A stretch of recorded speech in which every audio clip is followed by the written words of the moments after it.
বিষয়টা আমার কাছে সত্যি খারাপ লাগছে। কথায় কথায় বলতেছি, আবু তোহা আদনানের উচিত এই কঠিন সাজা থেকে ফিরে আসা। দিন শেষে যত কিছু হোক না কেন, ইসলাম একটা সুন্দর ধর্ম, কিন্তু এই সুন্দরের জায়গাটা যখন নিজের জীবনে পড়ে তখন কিন্তু অনেক কিছুই ভালো লাগে না।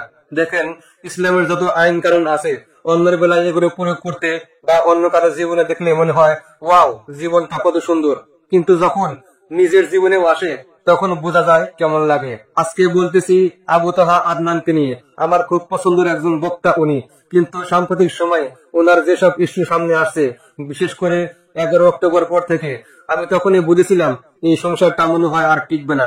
তার প্রথম স্ত্রী একটা পোস্ট করেছিলেন, সেই পোস্ট দেখেই মনে হয়েছিল এই মেয়েটা তালাক খাবে, আর এখন তো দেখতেছি সেটাই প্রায় বাস্তব হয়ে যাচ্ছে। দেখেন, আমাদের এলাকায় একটা প্রবাদ আছে, পুরুষ মানুষ হচ্ছে স্বর্ণের আংটি। আপনি যতই জিদ করেন, যতই রাগ করেন না কেন, শেষ পর্যন্ত আংটিটা কিন্তু ঠিকই অন্য আঙ্গুলে ঢুকে যাবে। আবু তোহা আদনানের এখন রানিং 2টা স্ত্রী আছে, আর তার 15 বছরের পুরনো এক প্রেমিকা আছেন, যিনি এখন এয়ার হোস্টেস। তাকেও উনি বিয়ে করতে চাচ্ছেন, মানে 3টা বউ রাখতে চাইতেছেন। ইসলামী 4টা পর্যন্ত হালাল, ঠিক আছে, এই ব্যাপারে কোনো সন্দেহ নাই। কিন্তু বর্তমান যুগে বাস্তব জীবনে 3-4টা বউ নিয়ে সংসার চালানো মানে চুল ছিঁড়ে ফেলার মতো ঝামেলা। প্রথমবার যখন তার স্ত্রী সেই পোস্টটা দিলেন, কয়েক ঘন্টা পর সেটা ডিলিট করা হলো।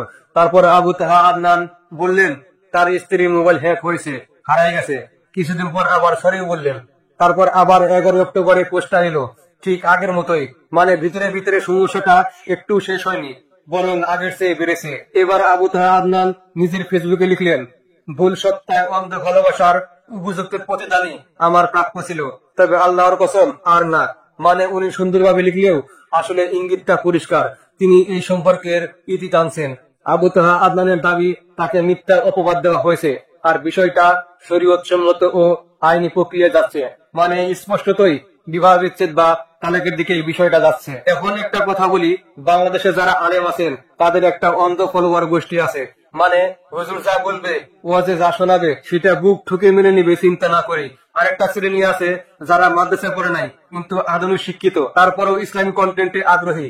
এই শ্রেণীটাই কিন্তু আবু তোহা আদনান আর আজহারি সাহেব এই দুজনকে বেশি শোনে। এখন সেই আবু তোহা আদনান, যাকে নিয়ে আগে আমরা বলতাম ওনাকে শেখ হাসিনা সরকার গুম করেছে, আজকে ওনার চরিত্র নিয়ে প্রশ্ন উঠছে। আগের বার যখন গুম হয়েছিলেন তখন আমরা অনেকেই বলেছিলাম এটা নিশ্চয় সরকারের ষড়যন্ত্র, কিন্তু এখন তো নিজেরাই প্রমাণ দিচ্ছে ঘটনা আসলে অন্যরকম ছিল। তিনি নাকি এক বউকে লুকিয়ে আরেক বউয়ের কাছে 1 সপ্তাহ ছিলেন। তাহলে গুম হওয়ার অভিযোগগুলো কতটা সত্য ছিল এটা ভাবার বিষয়। এখন অনেকেই বলছেন ইসলাম 4টা বিয়ে হালাল করেছে, ঠিক আছে, হালাল করেছে, কিন্তু বাস্তবিক ভাবে একসাথে 3-4টা বউ নিয়ে সংসার করা মানে আগুনের ভিতরে হাঁটা। আপনি 4 বউকে একসাথে কন্ট্রোল করতে পারেন না, তাহলে 4 বিয়ে করবেন কেন?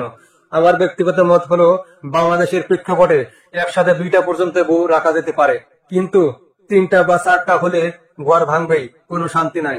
আর আবু তোহা আদনানের মতো একজন জনপ্রিয় ইসলামী বক্তার উচিত এই কষ্টের জায়গা থেকে ফিরে আসা। একটা সংসার ভাঙা খুব সহজ, কিন্তু সেটা টিকিয়ে রাখা এটাই আসল সাহস। শেষে একটা কথাই বলবো, যে মানুষ আল্লাহর বাণী প্রচার করে তার উচিত নিজের জীবনে সেই বাণীর প্রতিফলন দেখানো। ভুল সবাই করে, কিন্তু ভুল বুঝে ফিরে আসাটাই হলো আসল মানুষত্ব। দেখা যাক সামনে কি হয়। আমরা সবাই আশা রাখি ভালো কিছু হবে ইনশাআল্লাহ। ভালো থাকুন। আসসালামু আলাইকুম।